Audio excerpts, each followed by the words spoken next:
नबी के दादा का इंतकाल हुआ तो उनके आखिरी अल्फाज क्या थे, और फिर नन्हे मोहम्मद की परवरिश किसने की, चलिए जानते। कुरैश के सरदार, काबा की चाबी के अमीन, सब कबीलों में इज्जत रखने वाले बुजुर्ग हजरत अब्दुल मुत्तलिब बिस्तरे मर्ज पर थे। बड़े बड़े सरदार उनकी चारपाई के पास बैठे थे। उनकी सफेद दाढ़ी सीने पर फैली थी और आंखों में अब भी नूर चमक रहा था, मगर सब जानते थे कि वो साया अब उठने वाला है। लेकिन उनकी निगाहों के सामने बार बार एक नन्हा बच्चा घूम रहा था, वही जो उनके दिल का चैन और सुकून था, वही बच्चा जिनके वालिद को उनकी पैदाइश से पहले ही मिट्टी के सुपुर्द कर दिया गया था, और जिनकी वालिदा बीवी आमना भी मदीना के सफर में 2 साल पहले इस दुनिया से रुखसत हो चुकी थी। नन्हे मोहम्मद सल्लल्लाहु अलैहि वसल्लम जो अभी सिर्फ 8 बरस के थे, मगर उनकी पेशानी से एक अजीब सी रोशनी झलकती थी। हजरत अब्दुल मुत्तलिब ने अपने पोते मोहम्मद सल्लल्लाहु अलैहि वसल्लम को अपने पास बुलाया, उनके सर पर प्यार से हाथ फेरा और बहुत प्यार से सीने से लगाया और धीमी आवाज में कहा, ये बच्चा कुछ अलग ही है। फिर उन्होंने अपने बेटों की तरफ देखा और बोले,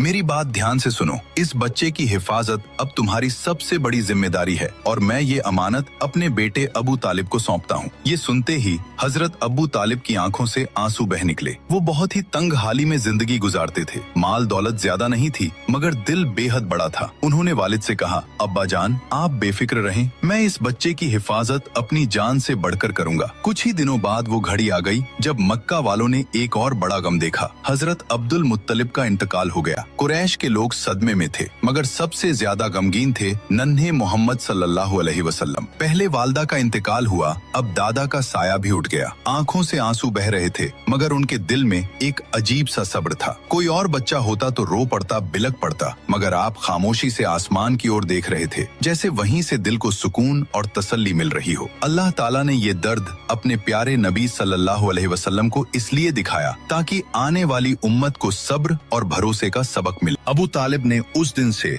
मोहम्मद सल्लल्लाहु अलैहि वसल्लम को अपने घर में ऐसे रखा जैसे औलादों का ताज हो। घर छोटा था, खाने में अक्सर कमी रहती थी, मगर जब भी मोहम्मद सल्लल्लाहु अलैहि वसल्लम साथ बैठते बरकत उतर आती। एक वाकया बहुत मशहूर है। एक दिन घर में बस थोड़ा सा खाना बना था, इतना कि 2-3 लोग ही खा सकते थे। बीवी ने कहा, आज तो बच्चे भूखे रह जाएंगे, मगर अबू तालिब ने नन्हे मोहम्मद सल्लल्लाहु अलैहि वसल्लम को पास बैठाया और कहा, बेटा तुम भी हमारे साथ खाओ। जैसे ही आपने बिस्मिल्लाह पढ़कर खाना शुरू किया, वो थोड़ी सी नेमत बढ़ती चली गई। सारे बच्चों ने खा लिया, घर वालों का भी पेट पूरा भर गया, लेकिन फिर भी थाली में खाना बाकी था। ये है मेरे नबी की बरकत, जहाँ थोड़े से खाने में पूरे घर का पेट भर गया। सुभान अल्लाह। जो लोग नबी पाक से सच्ची मोहब्बत करते हैं, कमेंट में सुभान अल्लाह जरूर लिखें और अगले पार्ट के लिए सब्सक्राइब जरूर करें।